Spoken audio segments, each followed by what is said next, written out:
Assalamualaikum. Gimana kabar kalian anak-anakku kelas 5? Semoga selalu sehat ya. Kali ini kita akan belajar kelas 5. Tema 1, subtema 2, pembelajaran kedua. Sebelum kita lanjut videonya, jangan lupa untuk like and subscribe. Nah, sebelum kita mulai pembelajaran, jangan lupa kita berdoa dulu yuk. Berdoa mulai. Selesai. Nah, anak-anakku kelas 5, tujuan pembelajaran yang kita capai hari ini yaitu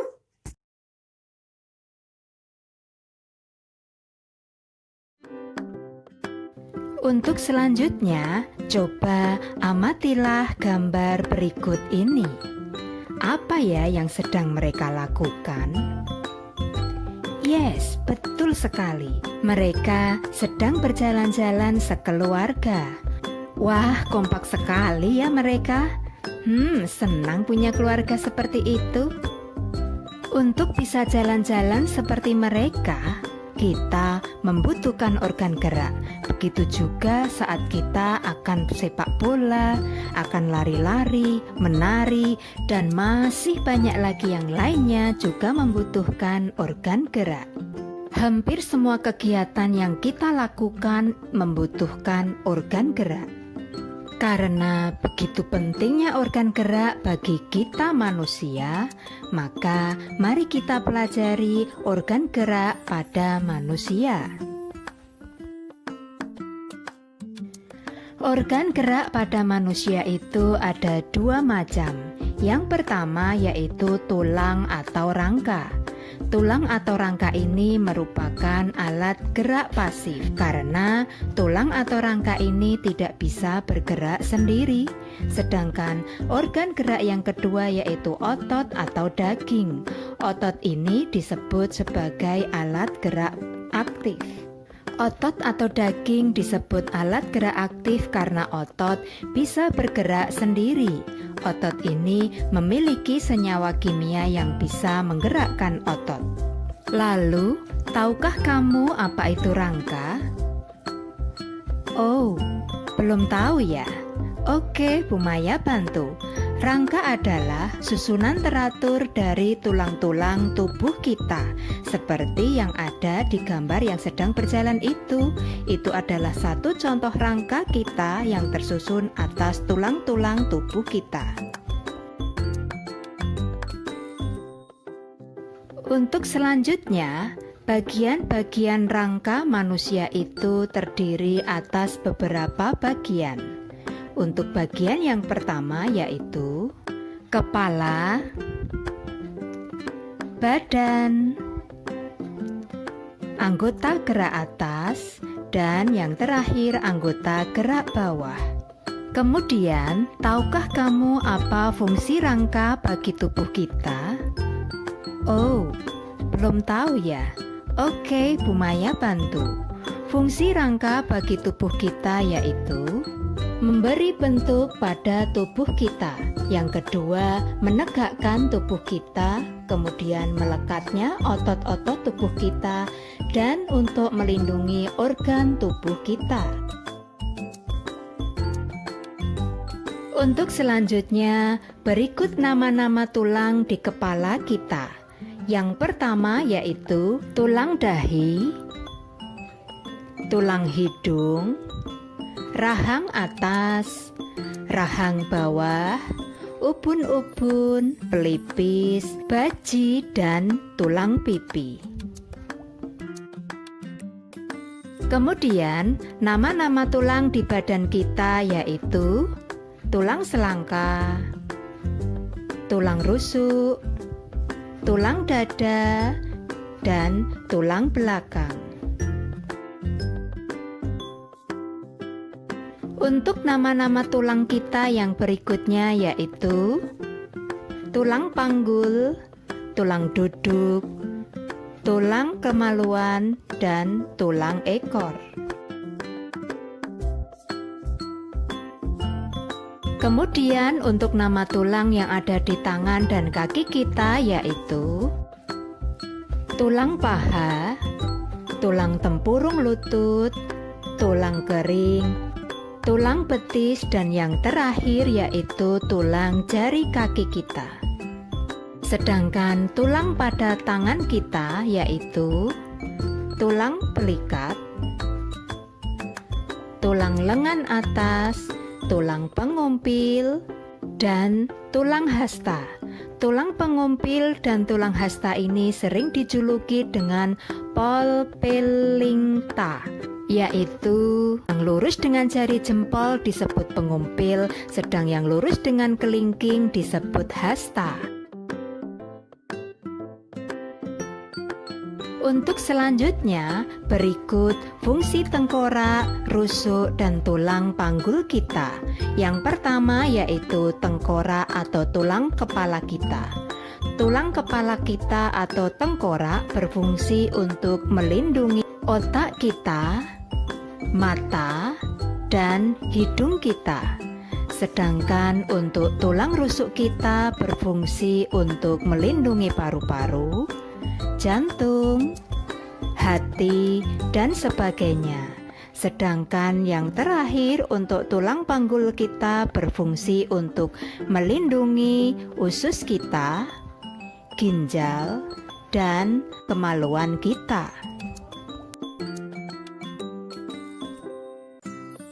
Kemudian, fungsi anggota gerak atas dan bawah kita yaitu untuk menulis, mengambil sesuatu, dan sebagainya.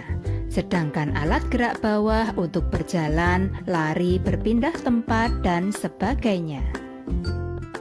Sekarang waktunya berlatih.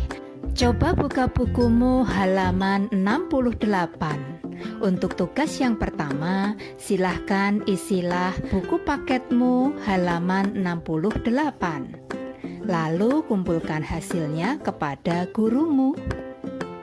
Oh iya, kamu tidak perlu khawatir. Jika kamu mengalami kesulitan, kamu bisa bertanya kepada orang tuamu atau kepada gurumu. Maka mereka akan dengan senang hati membantumu dan kamu pasti bisa.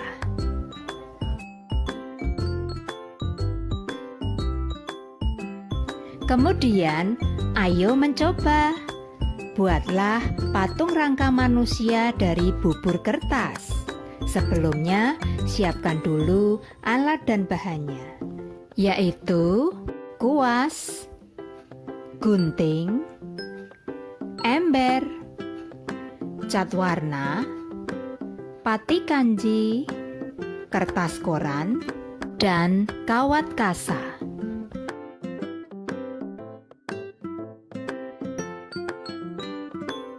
Untuk cara pembuatannya adalah yang pertama, buat kerangka dari kawat kasa. Lalu, potong kertas koran menjadi kecil-kecil. Kemudian, rendam dalam air sampai lembek. Lalu, ambillah dan tumbuklah sampai halus. Setelah itu, campur dengan pati kanji sebagai perekat hingga menjadi bubur kertas. Lalu, tempelkan bubur koran pada kerangka. Kemudian, keringkan dengan cara diangin-anginkan. Jangan dengan matahari langsung, nanti patungnya bisa retak. Dan yang terakhir yaitu warnailah agar patung yang kamu buat semakin indah dan menarik. Gitulah cara membuat patung dari bubur kertas. Jangan lupa dicoba di rumah ya. Untuk selanjutnya, ternyata manusia itu ada yang diciptakan Tuhan dengan tidak sempurna. Syukur, alhamdulillah kita diciptakan dengan sempurna. Wow, terima kasih Tuhan. Nah, ada manusia yang diciptakan Tuhan tidak sempurna, namun mereka tetap luar biasa, seperti yang ada di buku paketmu. Nah, sekarang coba bacalah buku paketmu halaman 69 sampai 70. Lalu temukanlah ide pokok masing-masing paragrafnya. Judul bacaannya yaitu Penyandang Cacat yang Sukses. Wow, mereka luar biasa. Nah, masih ingatkah kamu cara untuk menentukan ide pokok sebuah paragraf? Oh, sudah agak lupa ya? Oke, Bu Maya bantu. Berikut cara menentukan ide pokok pada sebuah paragraf. Yang pertama, bacalah bacaan tersebut dengan seksama. Lalu, setiap paragraf itu hanya ada satu kalimat utama. Kemudian kalimat utama tersebut biasanya ada di awal atau akhir paragraf. Kemudian kalimat utama adalah kalimat yang dijelaskan oleh kalimat-kalimat yang lain atau yang sering kita sebut dengan kalimat pengembang. Yang berikutnya, ide pokok itu adalah ringkasan dari kalimat utama tersebut. Maka carilah kalimat utamanya dulu, kemudian ringkaslah kalimat itu, maka akan menjadi ide pokok paragraf tersebut. Nah, berikut contoh cara menentukan ide pokoknya. Ini adalah paragraf pertama dari bacaan yang berjudul Penyandang Cacat yang Sukses. Nah, caranya adalah lihatlah kalimat pertama dan kalimat terakhir pada paragraf tersebut. Dari kedua kalimat itu, manakah yang dia kalimatnya dijelaskan oleh kalimat-kalimat yang lain? Nah, kalau di paragraf ini, kalimat utamanya ada di kalimat yang awal atau yang pertama, yang berbunyi, Sidik lahir dengan kondisi yang memprihatinkan. Mengapa itu disebut kalimat utama? Karena kalimat-kalimat yang berikutnya itu hanya menjelaskan bahwa Sidik lahir dengan kondisi yang memprihatinkan. Seperti tidak memiliki kaki, tubuhnya hanya separuh, kemudian dia harus menggunakan kursi roda untuk membawa tubuhnya berjalan. Sekarang lihat kalimat yang terakhir. Itu sudah pasti bukan kalimat utama, karena kalimat tersebut tidak dijelaskan di kalimat-kalimat sebelumnya. Justru kalimat yang terakhir itu sedang menjelaskan kalimat yang pertama, yaitu menjelaskan tentang Sidik yang lahir dengan kondisi memprihatinkan. Nah, berarti ide pokoknya ada di kalimat pertama. Kalimat pertama itu kita ringkas menjadi Sidik lahir dengan kondisi memprihatinkan. Itulah ide pokok paragraf yang pertama. Mudah kan? Kamu pasti bisa. Untuk selanjutnya, sekarang waktunya kalian untuk berlatih. Bukalah buku paketmu halaman 71, lalu kerjakanlah atau carilah ide-ide pokok paragraf kedua dan selanjutnya dan tuliskanlah pada tabel berikut ini. Tabel ini ada di buku paketmu halaman 71. Kalau sudah selesai, jangan lupa kumpulkan pada gurumu. Kemudian, bagaimana setelah kamu membaca bacaan tentang penyandang cacat yang sukses? Ternyata membaca itu seru kan? Nah, kalau kita suka membaca, biasanya kita akan memiliki banyak buku di rumah. Nah, buku-buku di rumah kita itu pasti ada cover atau sampulnya. Nah, sekarang kita akan mempelajari tentang cover buku. Cover atau sampul buku adalah cerminan isi buku. Cover yang baik harus bisa menarik minat orang untuk ingin membacanya. Berikut adalah contoh-contoh cover buku yang sangat menarik. Wah, bagus kan covernya? Rasanya jadi ingin membaca buku tersebut. Selanjutnya, cover buku itu memiliki beberapa unsur atau bagian. berikut bagian-bagian atau unsur-unsur pada cover, yaitu judul yang menarik, gambar yang menarik, harus ada penulisnya, harus ada penerbitnya, kemudian ada identitasnya pada punggung buku, dan yang terakhir harus ada sinopsis atau ringkasan isi cerita buku tersebut.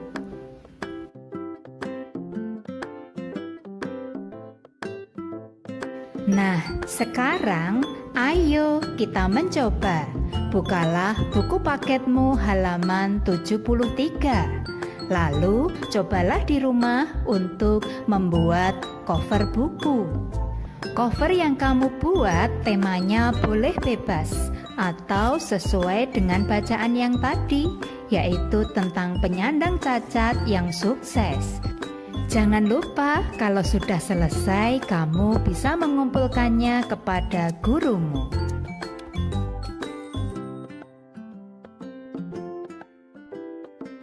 Yeay, alhamdulillah hari ini kita telah selesai belajar bersama tentang materi pembelajaran yang kedua. Bagaimana? Apakah kamu sudah mengerti? Wow, kamu memang luar biasa. Oke, jangan lupa like dan subscribe ya.